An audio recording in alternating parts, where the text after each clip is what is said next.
Japan is a leading investor in Asia and a strong advocate for regional trade liberalization. However, in the security realm, the history of the Pacific War has led Japan to adopt a low-key posture. With the passing of the years and the generations, and in a new strategic environment, Japan should consider how it can come to terms with the past and put to rest these long outstanding historical issues.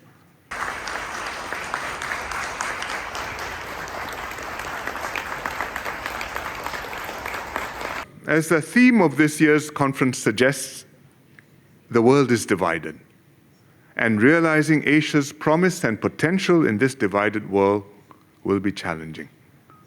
First, Russia's attack on Ukraine poses a major threat to the global order.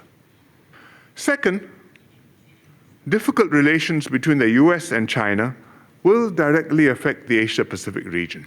In Asia, countries should be thinking not just of how to be better prepared should conflict unfortunately occur, but how to work together ex ante, before trouble happens, to maintain peace and stability in the region and reduce the likelihood of a conflict in the first place. Countries must therefore also work together to strengthen their collective security.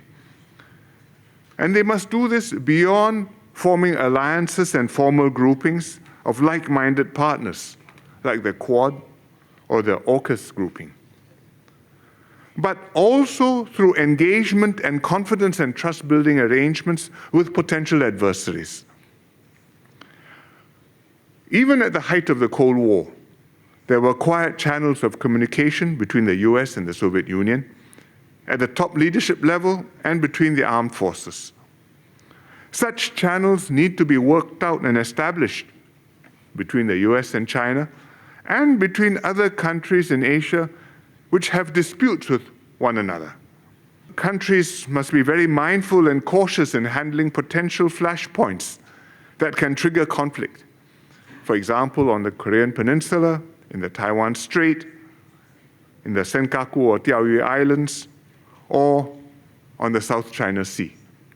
Preventing these complex issues from taking an untoward turn is far from straightforward, because the parties involved not only have to consider strategic implications, but also respond to domestic political pressures. At the same time, regional engagement within Asia and with the rest of the world cannot just be based on security considerations and relations. Security cooperation must also be complemented by tangible and mutually beneficial economic cooperation. Because countries with stakes in one another's economic success have greater incentive to work together and to overcome the problems between them. In particular, for major powers like the US and China, economic cooperation with Asian countries demonstrates convincingly that their engagement is not just to enhance their own power and reach in the region, but also to yield tangible win-win benefits with their partners. There will be no good outcome if Asian countries are split between the two camps, each siding with one or the other.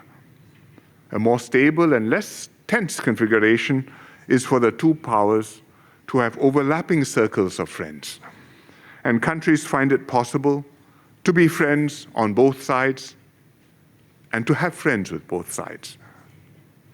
Security and economic schemes in Asia should conduce towards this outcome.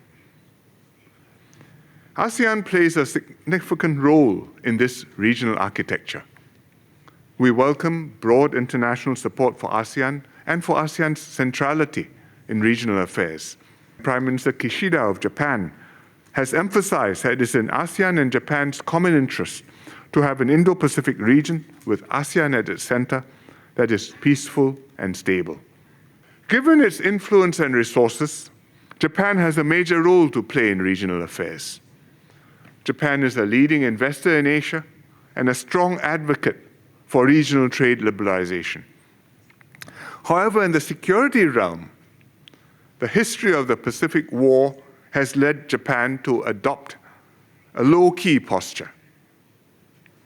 With the passing of the years and the generations, And in a new strategic environment, Japan should consider how it can come to terms with the past and put to rest these long outstanding historical issues.